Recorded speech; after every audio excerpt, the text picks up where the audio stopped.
Subscribe कीजिए कुंडलिनी जागरण को और प्रेस कीजिए बेल आइकन को, जिससे कि आपको मिल सके हमारी लेटेस्ट वीडियो सबसे पहले।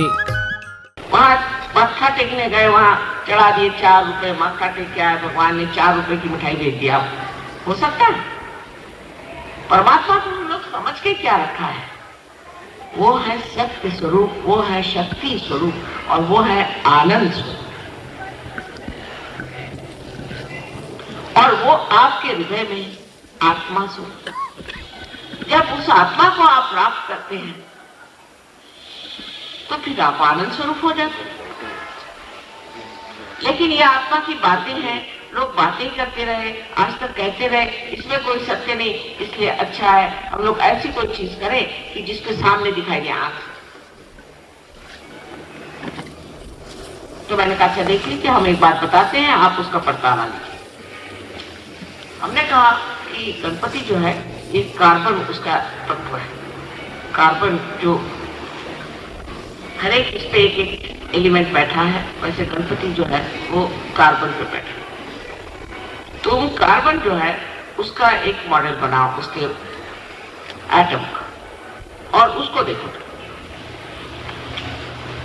आप अगर उसकी लेफ्ट साइड देखिएगा तो आपको वहां पर स्वस्तिक दिखाई देगा, और राइट साइड में देखिएगा तो आपको ओंकार दिखाई देगा, और नीचे से देखिएगा क्रॉस दिखाई देगा। और अभी 2 साइंटिस्ट ने कार्य किया और हम आपके माँ बिल्कुल सही बात नहीं, ऐसा ही दिखाई देता। अब इन साइंटिस्ट लोगों ने पूछेंगे मुझे आकर के कि आपको कैसे मालूम? अब मुझे तो मालूम है ही, लेकिन मुझे अगर कैसे मालूम है ये अगर मैं आपको नहीं बता सकती हूँ तो कम से कम ये तो बता सकती हूँ कि आपको भी मालूम हो सकता है। आप जितने बड़े बड़े हो गए, कबीर हो गए, नानक हो गए, हमारे यहाँ ज्ञानेश्वर जी हो गए, तुकाराम हो गए, साउथ में त्यागराज जी हो गए, सबने गाया और अनादि काल से गाते आए अपने देश में। इस देश का तो धरोहर ही है। मार्कंडेय के जमाने से हजारों 14,000 वर्ष पहले से उन्होंने शक्ति का गान गाया है और मूलाधार में गणपति का स्थान बताया है। ये मूलाधार क्या है, ये गणपति का स्थान क्या है, इधर किसी का ध्यान नहीं। सब कुछ हम लोग विलायत से सीखने वाले हैं। अरे भाई, उन लोगों को अभी कम से कम 100 जन्म लेने पड़ेंगे जब आपके चरणों तक आएंगे। आप है कहाँ? उनके अनुकरण करने के पीछे में लगे हो। ये तो ऐसा ही हुआ कि कमल का फूल कहेगा कि कहीं जाकर के मैं बबूल का फूल क्यों नहीं हुआ। कहाँ आप और कहाँ वो? आपका उनका कोई मुकाबला नहीं, मेरा विश्वास है। क्या वो बड़े खुश लोग हैं? बेटे माँ को मार देते हैं, माँ बच्चों को मार देती है, अजीब तमाशा है। वो कोई इंसान है, जानवर से भी बदतर जान। और उनसे हमें क्या सीखने का है? हमारे पास इतना बड़ा सत्य छिपा हुआ है, उधर हम लोग नजर नहीं करना चाहते, क्योंकि हम लोग सोचते हैं हमारे पास में सब डिग्रीज आ गई, BA, MAD सब डिग्रीज आ गई, उसको लेकर के सर पर घुमा करते हैं। और अगर इसमें भी हमारे यहाँ ऐसे ऐसे दुष्ट लोग निकल आए हैं जो गुरु बनकर के दुनिया भर में घूमते हैं, पैसा कमाते हैं, लोगों को ठगते हैं और लोगों की दिशा भूल करते हैं, और उन्होंने भी हम लोगों का नाम बिल्कुल ठिकाने कर दिया और हमारा विश्वास जो डामाडोल हो। लेकिन मान लीजिए कि ऐसी कोई चीज है जिसे कि हाइपोथेसिस कहते हैं, ऐसी अगर कोई चीज हमारे अंदर है जिसके कारण हम आत्मा को प्राप्त कर सकते हैं, जो बताई गई कुंडलिनी शक्ति है, अगर ऐसी है कोई शक्ति हमारे, तो वो पहले ही से नाही करने से फायदा क्या? एक बार देखना तो चाहिए। अगर आप साइंटिस्ट भी हैं तो भी फिर तो दिमाग खोल करके ओपन माइंडेडनेस होनी चाहिए। आपको देखना चाहिए कि माँ कह रही ये बात तो सही है या नहीं। आप एक बार अपनी कुंडलिनी जागरूक करा लीजिए, आत्मा को प्राप्त करें। अभी मैं कैंसर पेशेंट को देख के आ रही हूँ, लेकिन ये महाशय जब मैं इनसे पहले मिली थी, इतने दिनों से मिलती नहीं, कभी इन्होंने नहीं कहा कि मेरी कुंडलिनी को जागरूक करो। और कहले मेरा तो भगवान पे विश्वास नहीं। मैं तो कहा इनके पैर पड़ती कि बाबा लो कुंडलिनी जागरूक करो। बड़े विद्वान बनते, अभी कैंसर से पड़े हुए हैं, अब मुझे बुलाया कि हमारी कुंडलिनी जागरूक करो। दुनिया भर की बीमारियां, दुनिया भर की आफत अपने अंदर है, इसकी वजह अभी हम पूर्ण स्थिति में नहीं आए, आधी स्थिति में। आधी स्थिति में कोई सी भी चीज खराब हो सकती है, हमें पूर्णावस्था में जाना है और उसके लिए आपके अंदर ये शक्ति कुंडलिनी की है। ऐसे हजारों वर्षों से हमारे लोगों ने बताया हुआ है। अभी ये जो गा रही थी वही सब गा रही थी, लेकिन क्या ये सब क्या झूठ बोलते थे? उन्होंने क्या कोई प्राइमरी वगैरह करना का विचार किया था क्या? वो क्या सब बेकार की बातें थी? या हम लोगों के पास में ही ये अकल नहीं है कि हम अपने अंदर जो इतने बड़े बड़े महान लोग हो गए उधर नजर करें? ये तो गुलामी की पकड़ हमारे अंदर है कि जो अंग्रेजी भाषा में लिखा है वही सब विद्वत्ता है, वही सब ज्ञान है और बाकी सब बेवकूफी है। कम से कम हमारे इस देश की जो धरोहर है, जो हेरिटेज है, उसकी ओर नजर करें तो आपको पता चलेगा कि इस देश में सिर्फ इस महाराष्ट्र में ही न जाने कितने संत साधु हो गए और सब एक ही बात कहते हैं। सबने एक ही बात कही, कहीं जाइए, दक्षिण में जाइए तो एक ही बात, कहीं आप जाइए बिहार में जाइए तो कबीर ने यही बात कही, पंजाब में जाइए नानक साहब ने यही बात कही कि भाई अपने को चीनो, अपने को जानो, सबने कहा है। और अभी आप अंग्रेजी में बहुत सी किताबें पाइएगा जहाँ लिखा रहता है कि सेल्फ हेल्प होना चाहिए। तो कैसे होना चाहिए? हम लोगों के तरीके और है कि भगवान को 4 पैसे जमाना। उनका सेल्फ फूड होने का मतलब है आप लेट जाओ और लेट करके रिलैक्स करो तो भगवान मिल जाएंगे, और नहीं तो रास्ते पर दौड़ो। रास्ते पे दौड़ने से मिल जाते हैं, वो अपने से बढ़ते हैं। ऐसे पागलों के बीच में जब सहजों की बात की जाए तो लोग मुझे को पागल समझने लग जाएंगे। ये बात नहीं, लेकिन ये बात नहीं है। बात ये है कि अभी हम लोग पूरी तरह से पल्लवित नहीं, मूड उधर उठना चाहिए, सोचना चाहिए कि हजारों वर्षों से जिस बारे में गान किया गया है और कहा गया है कि ये शक्ति कुंडलिनी की क्या, उस पर भी अंग्रेजी किताबें पढ़ी। अब अंग्रेजी में जो कुंडलिनी के बारे में कोई लिखे हैं,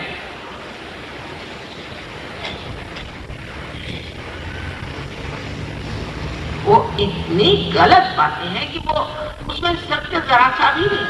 एक साथ तो लिखते हैं कि कुंडलिनी पेट में होती, मैंने कहा आपके सर में होगी। इस तरह की बेवकूफी की बातें सारी लिखी, इनको संस्कृत का कोई ज्ञान नहीं था, जिन्होंने अंदर जाकर के देखा नहीं थी।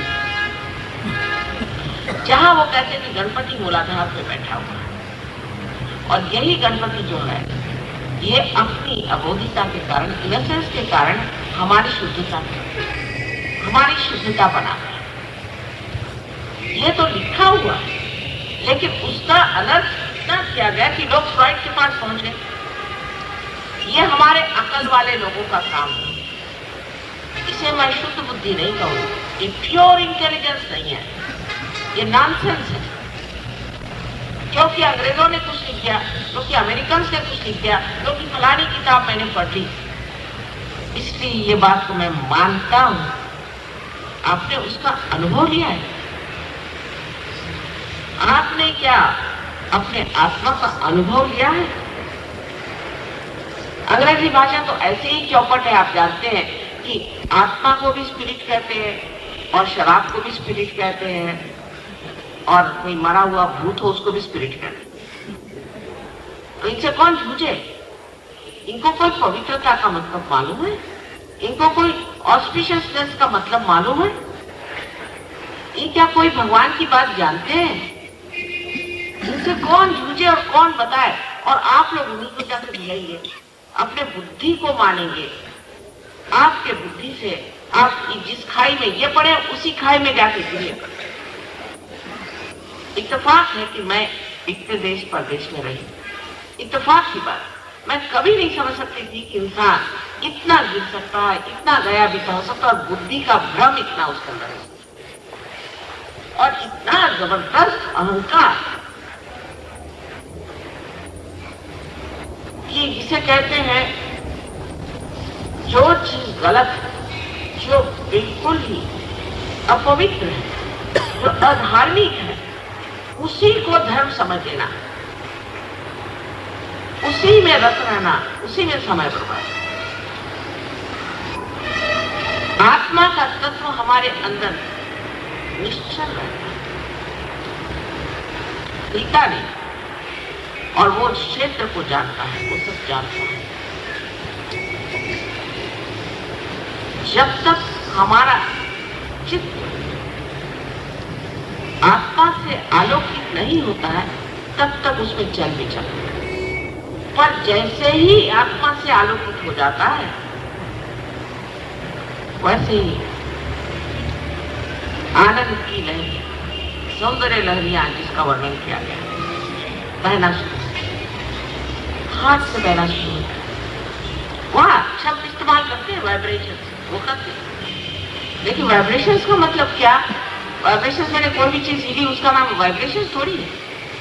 ये वाइब्रेशन, ये जो हाथ से बहने वाली लहरियां, जो पैर से बहती है, जो सारे शरीर से फूट फूट करके बह रही है, जिन्होंने सारी सृष्टि की रचना की है, जिससे ओंकार बनते हैं, ये वो चीज जिसने कि सारे ब्रह्मांड में अपना राज्य प्रस्थापित किया हुआ है। ये वो चीज जो कि हर एक चीज का तत्व है, जो ईथर का भी तत्व है, जिसे कि आज आप ब्रॉडकास्टिंग करते हो, ईथर का भी वो तत्व है, सारे पंच तत्वों का वो तत्व है। उस तत्व का जो अधिष्ठा है, उसका जो राजा है, वो आत्मा आपके हृदय में बसता है। पूर्व जन्म के अनेक पुण्यों की वजह से इस पुण्यवान भूमि में आपका जन्म हुआ, लेकिन इस जन्म में न जाने क्या हो गया है कि अच्छे भले लोग दुनिया से दूर न जाने किस गलत रास्ते पर चले जाते हैं। इसको मैं ये नहीं कहूंगी कि हम लोगों पे दूसरों का राज्य रहा या कोई हमारी कमी रही, या हमारे यहाँ भी पंडितों ने और ब्राह्मणों ने और तरह के जो ऐसे लोग जो पैसा कमा रहे धर्म के नाम पे, अनेक हमारे अंदर भ्रम मान, लेकिन वो भ्रम डाल भी दिए हैं तो हमको देखना तो चाहिए। धर्म के नाम पे अत्यंत अत्याचार हुए मान, इसलिए बहुत से लोग कहते हैं हम भगवान पे विश्वास नहीं करते, लेकिन जो सत्य है उसको पाने की ओर हमारी दृष्टि होनी ही पड़ेगी। आज ऐसा समय है कि इस समय अगर आप चूक गए तो न जाने किस संकट में आप फंस जाएंगे। इधर कैंसर खड़ा है, उधर में भूखमारी पड़ी हुई है, उधर में आतंक पड़ा हुआ है, दुनिया भर के हाहाकार चारों तरफ है। इस वक्त कमल जैसे जब तक आप इस कीचड़ से बाहर नहीं निकलेंगे और कोई तरीका आपके पास नहीं है, और वो निकलने का तरीका आप अपनी बुद्धि से नहीं लगा सकते। बुद्धि से परे परमात्मा का जो अनंत आशीर्वाद हमारे अंदर आत्मा स्वरूप है, उसी से आप पा सकते हैं, और आपके अंदर ये आत्मा विराजमान है। पहली बात, उसको प्राप्त करने की शक्ति आपके अंदर है और वो सहज ही होती है, लेकिन बुद्धि इसको मानती है। और बुद्धि का दूसरा भी एक लगाव है बड़ा भारी, जहां हम अटक जाते हैं, वो ये कि लोग कहते हैं कि माता जी ये आप ही क्यों करते हैं? मैंने कहा भाई आप करो, बड़ा अच्छा, मैं तो घर बैठी आज सवेरे से मेहनत करते करते किसी तरह से यहाँ पहुंचे, लेकिन पहुंच गए क्योंकि आप लोग चाहते हैं कि आपका आत्म साक्षात्कार। और ऐसे भी लोग हैं वो सोचते हैं कि नहीं माता जी क्यों करते, आपसे कोई हमारा लेना देना नहीं होता, आपसे हमें कोई पैसा नहीं चाहिए, हम आपको आप हमें देंगे, हम तो यहाँ देने को बैठे हैं, आपको हम दे नहीं सकते, कुछ भी नहीं देंगे। पहला हिस्सा मिला। कोई ऐसा इंसान आपने देखा भी नहीं होगा कि जो कुछ भी नहीं लेना चाहता और इतनी मेहनत करता है, तो समझिए कैसे ड्रामा है, समझिए। तो लेने में क्या हर्ज है साहब? लेने में आपको वैसे तो कभी हर्ज नहीं होता, तो सहयोग करने में हर्ज क्या है? हर्ज यही है अहंकार, बुद्धि के ऊपर एक अहंकार ऐसा जड़ता से बैठा हुआ है, और वो भी है ये जो सुशिक्षितता है, उस पढ़ी पढ़ी पंडित मूर्ख है जो कबीरदास जी ने कहा था, वो आप आजकल देखेंगे, और यह महामूर्खता का लक्षण है। और वही आज आप देख सकते हैं कि सब कुछ होते हुए भी आज वो समाज सहयोग को प्राप्त कर रहा है जो देहातों में रहे। चिट्ठी आती है, हम तो आनंद के सागर में तैर रहे हैं, माँ तुमने तो हमको सब कुछ दे दिया, सस्य श्यामलाम भूमि में हमारी खेती लहरा रही है, सुंदर, हम तो कुछ करते नहीं, सब अपने आप हो रहा है, परमात्मा वास्ते काम कर रहे हैं, सब तुकाराम बन गए। लेकिन शहरों में बड़ा प्रश्न खड़ा हो, उसकी वजह है ये अविद्या जो सीख ली, उस अविद्या के कारण हमारे अंदर महान घोर अंधकार अहंकार का, अहंकार से परे परमात्मा का वास। अहंकार तो एक आपकी छाया है जो कि सत्य भी नहीं है। अहंकार आपकी छाया मात्र, जैसे कि आप प्रकाश से दूर खड़े हो जाइए, आपकी छाया, लेकिन आप प्रकाश के नीचे खड़े होइए तो कोई छाया नहीं आएगी।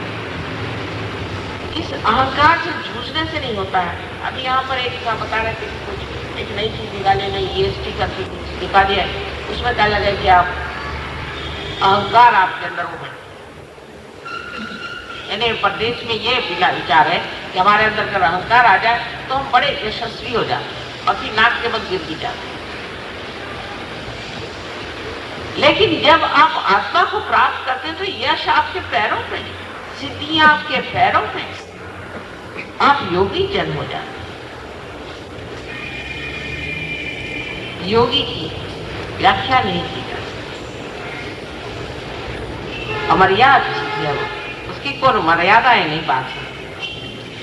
आपका जो जीवन के और लक्ष्य है या आपकी जो धारणाएं हैं वो सब बदल जाए, एटीट्यूड्स बदल जाए। सहयोग में हम कोई सिस्टम नहीं बनाते कि 4 बजे उठना है, घड़ी देखो, उठ के बैठे, नाक दबा के बैठो, कोई सिस्टम नहीं। सिर्फ आपकी धारणाएं बदल जाती हैं, आपके तरीके बदल जाते हैं, आपके लक्ष्य बदल जाते हैं अपने आप से। लेकिन कोई जबरदस्ती आप पर नहीं, एक ही जबरदस्ती है, प्रसन्न रहिए, प्रसन्न, बस एक ही जबरदस्ती है, एक ही मांगना है कि अपने से नाराज नहीं, अपने प्रति दुष्ट न रहिए, अपने से संतुष्ट रहिए, अहंकार नहीं करना, लेकिन अपने से संतुष्ट रहिए, प्रसन्न चित्त रहिए, बस।